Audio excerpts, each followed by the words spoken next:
ప్రజలారా మొత్తానికి ఓటు వేయడానికి సంసిద్ధమైనటువంటి ప్రజలందరికీ శిరస్సు వంచి నమస్కరిస్తున్నా. ఏసి ఏం చేస్తాంలే అనుకునేటువంటి సోమరిపోతులు ఎవరైతే ఉన్నారో వాళ్ళకు నా నమస్కారం వాపసు తీసుకుంటున్నా.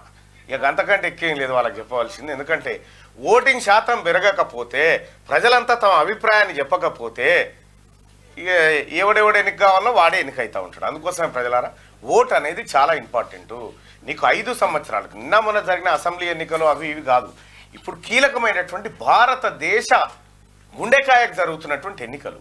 ఆ గుండెకాయకు నువ్వు ఆక్సిజన్ ఇవ్వాలి, ఆ గుండెకాయకు నువ్వు బ్లడ్ పంపింగ్ చేయాలి. ఇవన్నీ చేస్తే నీ గుండెకాయ చక్కగా ఉంటుంది. భారత పార్లమెంట్ అంటే భారతదేశానికి గుండెకాయ. అటువంటి దానికి జరుగుతున్నటువంటి ఎన్నికల్లో మనమంతా ఖచ్చితంగా పాల్గొనాలి సోదరులారా. ఇప్పుడు మేము కూడా ఈ చదివిన తర్వాత మేము ఓటేస్తామని పోతాం. మేము కూడా చాలామందికి, మా పిల్లలు దాదాపు ఒక చాలామంది ఉంటే అందరికి కూడా అవసరమైతే వర్క్ ఫ్రమ్ హోమ్ చేసుకోపోరు, కానీ ఓటు అయితే ఖచ్చితంగా అని చెప్పడం జరిగింది.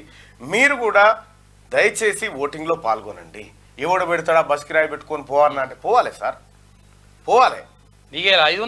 బస్ కిరాయి అవుతుండొచ్చు కానీ భవిష్యత్తు అది, నీ పిల్లల భవిష్యత్తు. పొద్దుగానే ఎవరు మా అఖిల్ పాసిన ఎవరు పంపితే చూసిన, ఓటేసేటప్పుడు నీ పిల్లల ముఖం చూసిపో ఒకసారి అంటున్నాడు ఆయన. నీ పిల్లల ముఖం ఒకసారి చూసిపో, ఎందుకంటే వాని భవిష్యత్తు ఉంది నువ్వు వేసేటువంటి ఓటులా అని చెప్తా ఉన్నారు. అందుకోసమే సోదరులారా ఓటు చాలా విలువైంది. మీరు ఈ ఓటింగ్లో పాల్గొనండి. అధిక సంఖ్యలో ఎవడన్నా శాతగానోడు ఉంటే కూడా వాడిని ఎక్కించుకొని పోయి ఓటు వేయించండి వంతు. అంతే ఎటేస్తారనేది కాదు, కానీ ఓటింగ్లో మాత్రం ఖచ్చితంగా పాల్గొనాలి. పాల్గొనకపోతే ఇది మహాపాపం. మీకు అవకాశం ఉండి వాడుకోకపోతే మహాపాపం. ఆ తర్వాత ఇది ఇట్లుంది అది అట్లుందని అనడానికి అవకాశం లేదు. ఇక మనకు దయచేసి ఓటింగ్లో పాల్గొనండి.